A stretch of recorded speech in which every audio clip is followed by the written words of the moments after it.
ಎಲ್ರಿಗೂ ನಮಸ್ಕಾರ ಗೆಳೆಯರೆ. ಇವತ್ತಿನ ವಿಷಯ ಸತ್ಸಂಗ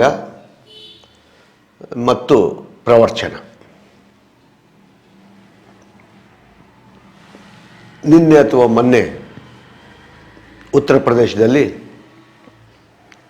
ಸತ್ಸಂಗ ಪ್ರವಚನ ನಡೆಯುವಂಥ ಸಂದರ್ಭದಲ್ಲಿ ಕಾಲು ತುಳಿತಕ್ಕೆ ಸಿಕ್ಕಿ 115ಕ್ಕೂ ಹೆಚ್ಚು ಮಂದಿ ಸತ್ತೋಗಿದ್ದಾರೆ.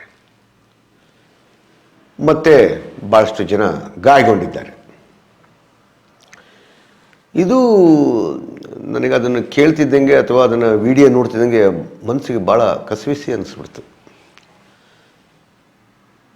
ಹಾಗೆಯೇ ಈ ಪ್ರವಚನ ಅಂತ ಕರಿತೀವಿ. ಅಂದರೆ ಸದ್ಯ ಕರ್ನಾಟಕದಲ್ಲಿ ಪ್ರವಚನ ಮಾಡಬಹುದಾದಂಥ ಎಲ್ಲ ಸ್ವಾಮೀಜಿಗಳ ಇದರೊಳಗೆ ಯಾವುದೂ ಆ ಥರದೊಂದು ಅಹಿತಕರವಾದಂಥ ಘಟನೆ ನಡೆದಿಲ್ಲ. ಹಾಗಾಗಿ ಅದೊಂದು ಸಂತೋಷ. ಅದ್ರ ಬಗ್ಗೆ ಕೆಲವು ವಿಚಾರಗಳನ್ನು ನಿಮಗೆ ಹೇಳ್ತಾ ಹೋಗ್ತೀನಿ. ಈ ಹಿಂದೆ ಮಾತಾಮಾದಿಯವರು ಇದ್ದರು. ಅವರ ಪ್ರವಚನ ಅಂತೇಳಿದ್ರೆ ಪ್ರತಿ ಜಿಲ್ಲೆ ಅಥವಾ ಪ್ರತಿ ತಾಲೂಕಲ್ಲಿ ನಡೀತೈತೆ ಅಂತ ಹೇಳಿದ್ರೆ 1 ತಿಂಗಳು 2 ತಿಂಗಳುಗಟ್ಟಲೆ ಪ್ರವಚನ ನಡೀತಾ ಇತ್ತು. ಅದರ ಒಂದು ಇಂಟ್ರೆಸ್ಟಿಂಗ್ ಘಟನೆ ಹೇಳ್ಬಿಡ್ತೀನಿ ನಿಮಗೆ. ಏನಾಯಿತು ಅಂತ ಹೇಳಿದ್ರೆ, ಒಮ್ಮೆ ಈ ಚಳ್ಳಕೆರೆ ಒಳಗೆ ಅವ್ರದ್ದೊಂದು ಮಾತಾಮಾದಿಯವರದ್ದು ಪ್ರವಚನ ನಡೀತಾ ಇತ್ತು. ಅವ್ರು ಹೇಳ್ತಾಯಿದ್ರು, ಕಾಣಿಕೆ ಆಗ್ಬೇಕಾದ್ರೆ ನೀವೆಲ್ಲರೂ ಶಬ್ದ ಮಾಡ್ದಂಗೆ ಹಾಕಿ ಅಂತ ಹೇಳ್ತಾಯಿದ್ರು. ನಾವೆಲ್ಲ ಒಂದು ಪ್ರಬುದ್ಧಮಾನಕ್ಕೆ ಬಂದಿರೋಂಥ ಹುಡುಗರು. ಅವಾಗೆಲ್ಲ ನಮಗೆ ಪರಿಚಯ ಇದ್ದಂಥ ಯಾರೋ ಒಬ್ಬ ಹೆಣ್ಮಗಳು, ಅವರು ಆಯಮ್ಮನೂ ಇಲ್ಲ, ಆಯಮ್ಮನು ತೀರೋಗಿದ್ದಾಳೆ, ಮಾತಾಮಾದಿಯವರು ಇಲ್ಲ. ಈಗ ಏನಂತ ಹೇಳಿದ್ರೆ, ಒಂದು ಬಂಗಾರ ಸರನ ತೆಗೆದು ಏನು ಇದು ಬರುತ್ತಲ್ಲ, ಹಿಡ್ಕೊಂಡು ಬರ್ತಾರಲ್ಲ, ಏನಂತಾರೆ ಅದಕ್ಕೆ, ಕಾಣಿಕೆ ಡಬ್ಬಿಗೆ ಹಾಕ್ಬೇಕು. ಮನೆಗೆ ಹೋದ್ಮೇಲೆ ಈ ಮಕ್ಕಳು ಗಲಾಟೆ ಮಾಡಿದ್ರು. ಏನಮ್ಮ ನೀನು ಹೋಗಿ ಪ್ರವಚನದಲ್ಲಿ ಹೋಗಿ ಬಂಗಾರದನ್ನು ಇದೆಷ್ಟೋ ಕಾಸಿನ ಸರ್ ಯಾವುದೋ ಆಗಿ ಬಂದ್ಬಿಟ್ಟಲ್ಲಮ್ಮ ನೀನು ಅಂತೇನೋ ಬೈದರು. ಅದಾದಮೇಲೆ ಏನೋ ನಡೀತು, ಅದು ಬೇರೆ ಪ್ರಶ್ನೆ. ಅಂದರೆ ಪ್ರವಚನ ಮಾಡ್ಬೇಕಾದ್ರೆ ಜನ ಕೂತ್ಕೊಂಡು ಕೇಳ್ತಾರಲ್ಲ, ಭಾಳ ಅದ್ಭುತವಾದದ್ದು. ಅಂದರೆ ಇನ್ನೇನು ಜಗತ್ತೇ ಬದಲಾಗುತ್ತೆ, ನಾವೆಲ್ಲ ಭಾರಿ ಒಳ್ಳೆಯರಾಗಿರಬೇಕು ಅನ್ನುವ ಮಟ್ಟಕ್ಕೆ ಅವರು ಹೇಳ್ತಾ ಇರ್ತಾರೆ. ಭಾರಿ ಒಳ್ಳೆಯ ಪ್ರವಚನಗಳು ನಡೀತವೆ. ಹಾಗೆಯೇ ಸಿದ್ದೇಶ್ವರ ಸ್ವಾಮೀಜಿದು ಪಾಪ ಅವರು ಈಗಿಲ್ಲ. ನಾವೊಮ್ಮೆ ಸಿದ್ದೇಶ್ವರ ಸ್ವಾಮೀಜಿಯವ್ರದ್ದು ಬಗ್ಗೆ ನಮಗೆ ಗೊತ್ತಿರಲಿಲ್ಲ. ಒಮ್ಮೆ ಈ ಬಸವ ಕಲ್ಯಾಣದ ಇದರಲ್ಲಿ ಮೇಲೆ ಕೂಡಲ ಸಂಗಮದಲ್ಲಿ ಒಂದು ಪ್ರೋಗ್ರಾಮ್ ಇತ್ತು. ನಾವು ಆ ಪ್ರೋಗ್ರಾಮ್ದಲ್ಲಿ ಹಿಂಗೆ ಸಿದ್ದೇಶ್ವರ ಸ್ವಾಮೀಜಿ ಅಂತವ್ರು ಬಂದಿದ್ದಾರೆ, ಅವ್ರು ಭಾಳ ಚೆನ್ನಾಗಿ ಪ್ರವಚನ ಮಾಡ್ತಾರೆ, ಹೋಗಿ ಬರ್ರ ನಡ್ರಿ ಅಂತೇಳಿ ಕರ್ಕೊಂಡೋದ್ರು. ಎಲ್ಲ ನಮ್ಮ ಸ್ನೇಹಿತರು ಎಲ್ಲರೂ ಹೋದ್ವಿ.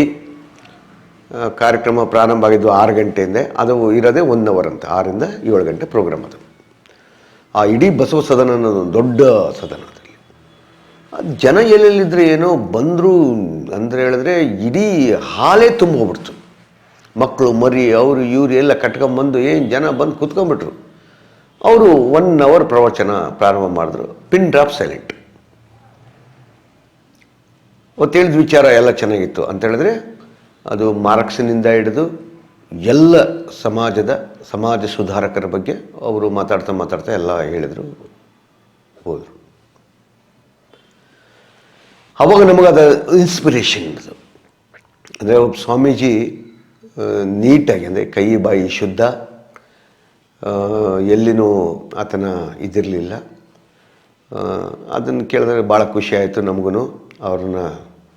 ಒಮ್ಮೆ ಅವ್ರನ್ನ ಕಾಣಬೇಕಂದ್ಕೊಂಡಿದ್ದು. ಅದಾದಮೇಲೆ ಮತ್ತೊಂದು ಘಟನೆ ಅದು. ಹೀಗೆ ಈ ಥರದ ಪ್ರವಚನಗಳು, ಈ ಥರದ ಸತ್ಸಂಗಗಳು ಪ್ರತಿ ಹಳ್ಳಿಯಲ್ಲಿ ಇರ್ತದೆ. ಪ್ರತಿ ಊರಲ್ಲೂ ಈ ಥರ ಸ್ವಾಮೀಜಿಯವರು ಇರ್ತಾರೆ, ಮಾತಾಡ್ತಾರೆ. ಜನ ಒಳ್ಳೆ ದಾರಿ ನಡ್ಕೊಳ್ರಿ, ಹಿಂಗಿರ್ರಿ ಅಂತೇಳಿ. ಹಾಗೆಯೇ ಒಂದು ಸತಿ ದಾವಣಗೆರೆ ಒಳಗೆ ಈ ಸಿದ್ದೇಶ್ವರ ಸ್ವಾಮೀಜಿಯವ್ರದ್ದು ಒಂದು ದೊಡ್ಡ ಪ್ರೋಗ್ರಾಮ್ ನಡೀತು. ನಾವು ಆ ಸ್ವಾಮೀಜಿಯವ್ರನ್ನ ಚಿತ್ರದುರ್ಗಕ್ಕೆ ಕರ್ಕೊಂಬರಬೇಕು ಅನ್ನೋದು ನಮ್ಮದೊಂದು ಉತ್ಸಾಹ. ನಮ್ಮ ಸ್ನೇಹಿತರು ಒಂದು 3 ಜನ ಸೇರಿಕೊಂಡು ಸ್ವಾಮೀಜಿಯವ್ರನ್ನ ಭೇಟಿಯಾಗಿ ಹೋದ್ವಿ. ಅಲ್ಲಿ ನೋಡಿದ್ರೆ ನೋಡಬೇಕು, ಅದ್ಯಾವುದೋ ದೊಡ್ಡ ಮೈದಾನದಲ್ಲಿ ಜನ ಕಿಕ್ಕಿರಿದು ನಿಂತಿದೆ. ಬೆಳಗ್ಗೆ ಸ್ಟಾರ್ಟಿಂಗ್ ಅದು.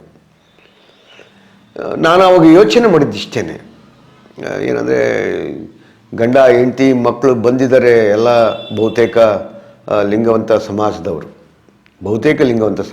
ಭಾಳ ಜನ ಇದರಲ್ಲಿ. ಏನು ಸ್ವಾಮೀಜಿಯವರು ಭಾಷಣ ಕೇಳ್ಕೊಂಡು ಏನು ಖುಷಿಯಿಂದ ಹೋಗೋರು ಯಾರೋ ಇಲ್ಲ. ಆಯಿತು. ಆ ಭಾಷಣವನ್ನು ಕೇಳಿದಾಗಲೂ ನನಗೆ ಅನಿಸಿದ್ದೇನಂತ ಹೇಳಿದ್ರೆ, ಬಹುಶಃ ಈ ಸತ್ಸಂಗ ಅಥವಾ ಈ ಥರ ಪ್ರವಚನಗಳನ್ನು ಮಾಡಿದವರು ಒಳ್ಳೆಯರಿರ್ತಾರೆ.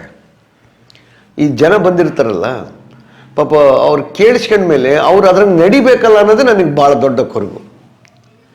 ಅಂತೇಳಿದರೆ ನಿಮಗೆ ಇವತ್ತೇನು ನಿನ್ನೆ ಉತ್ತರ ಪ್ರದೇಶದಲ್ಲಿ ನಡೆದಂಥ ಒಂದು ಘಟನೆ ಏನಿದೆ, ಅದಕ್ಕೆ ಯಾಕೆ ಸರ್ ಟ್ಯಾಲಿ ಆಗ್ತೀರಾ ಅಂತ ಹೇಳ್ತಿದ್ದೀರ.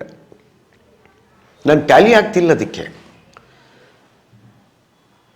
ಪ್ರವಚನ ಮಾಡಿದ್ದೇ ಆದರೆ ಅಥವಾ ಸತ್ಸಂಗದಲ್ಲಿ ನಾವು ಭಾಗವಹಿಸಿದ್ದೇ ಆದರೆ ಜನ ಇಷ್ಟೊತ್ತಿಗೆ ಬದಲಾಗಬೇಕಾಗಿತ್ತು. ಇಡೀ ನವ ಸಮಾಜ, ಹೊಸ ಸಮಾಜ ಹುಟ್ಟಬೇಕಾಗಿತ್ತು. ಎಲ್ಲಿನೂ ಗಲಾಟೆ ಗದ್ದಲ ಇರಬಾರ್ದಾಗಿತ್ತು. ಇದು ನನಗೆ ಕಾಡಿದ್ದಷ್ಟೇ. ಈ ಢೋಂಗಿ ಬಾಬಾಗಳು ಸೇರಿಕೊಂಡು, ಅದರಲ್ಲೂ ಉತ್ತರ ಪ್ರದೇಶದಲ್ಲಿ ನಡಬೇಕು ಅಂತ ಹೇಳಿದ್ರೆ ಅದು ಭಾಳ ಜನ ಇದ್ದಾರೆ. ಕೆಲವು ಬಾಬಾಗಳು ಜೈಲಲ್ಲಿದ್ದಾರೆ, ಕೆಲವು ಸ್ವಾಮೀಜಿಗಳು ಜೈಲಲ್ಲಿದ್ದಾರೆ, ಬೇರೆ ಬೇರೆ ಕಾರಣಕ್ಕೆ. ಅಂದರೆ ಇವತ್ತು ಹೆಂಗಿದೆ ಅಂತ ಹೇಳಿದ್ರೆ, ನೀವು ಸತ್ಸಂಗ ಮಾಡೋರಾಗಿರ್ಬೋದು ಅಥವಾ ಏನು ಪ್ರವಚನ ಮಾಡೋಂಥವ್ರಾಗಿರ್ಬೋದು, ನಿಮ್ಮದು ಕೈ ಬಾಯಿ ಶುದ್ಧ ಇಲ್ಲ ಅಥವಾ ನಿಮ್ಮ ಇದಿಲ್ಲ ಅಂತ ಹೇಳಿದ್ರೆ ನೀವು ಹೇಳೋದು ಸಮಾಜಕ್ಕೆ ಹೇಳೋದು ಏನು ಅನ್ನೋದ್ರ ಬಗ್ಗೆ ನನಗೊಂದು ಪ್ರಶ್ನೆ. ಇವೆಲ್ಲವನ್ನು ಯೋಚನೆ ಮಾಡ್ತಿದ್ದಾಗ ನನಗೆ ಅನ್ಸೋದು ಏನಂತ ಹೇಳಿದ್ರೆ,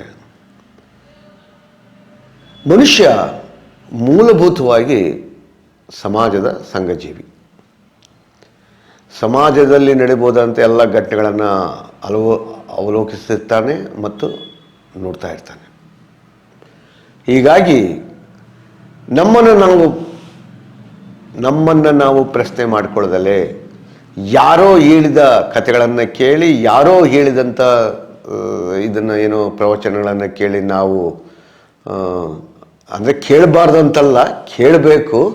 ಆದರೆ ಕೇಳಿದ್ದಾದ್ಮೇಲೆ ನಾವು ಪರಿವರ್ತನೆ ಆಗಬೇಕಲ್ಲ, ಪರಿವರ್ತನೆ ಆಗಲ್ಲ. ಇದೇ ಇರೋ ನಮ್ಮ ಸಮಸ್ಯೆ. ಹಾಗಾಗಿ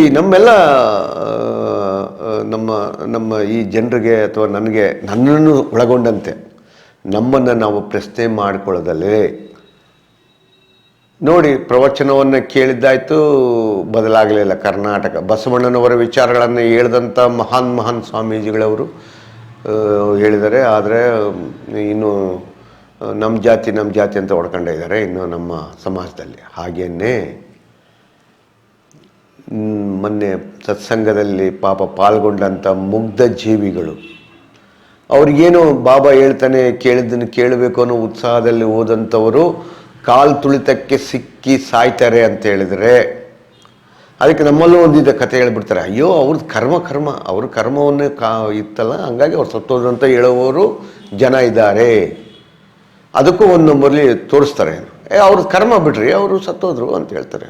ಅಲ್ಲ ರೀ, ಜನ ಸಾಯೋದಕ್ಕೂ ಅದನ್ನು ಕರ್ಮ ಅಂತ ಕರೆಯೋದಕ್ಕೂ ಇದು ಯಾವ ಪುರುಷಾರ್ಥ ಮತ್ತು ಯಾವ ಇದು ಅಂತ ಅನಿಸುತ್ತೆ ನನಗೆ.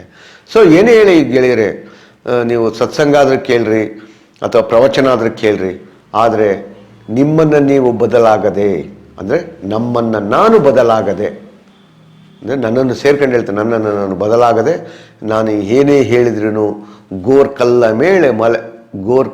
ಮೇಲೆ ಮಳೆ ಸುರಿದಂತೆ ಸರ್ವಜ್ಞ ಅಂತ ಹೇಳ್ತಾ ಈ ಕಾರ್ಯಕ್ರಮವನ್ನು ಇಲ್ಲಿ ಮುಗಿಸ್ತಾ ಇದ್ದೀನಿ. ನಮಸ್ಕಾರ, ಶರಣಾರ್ಥಿ.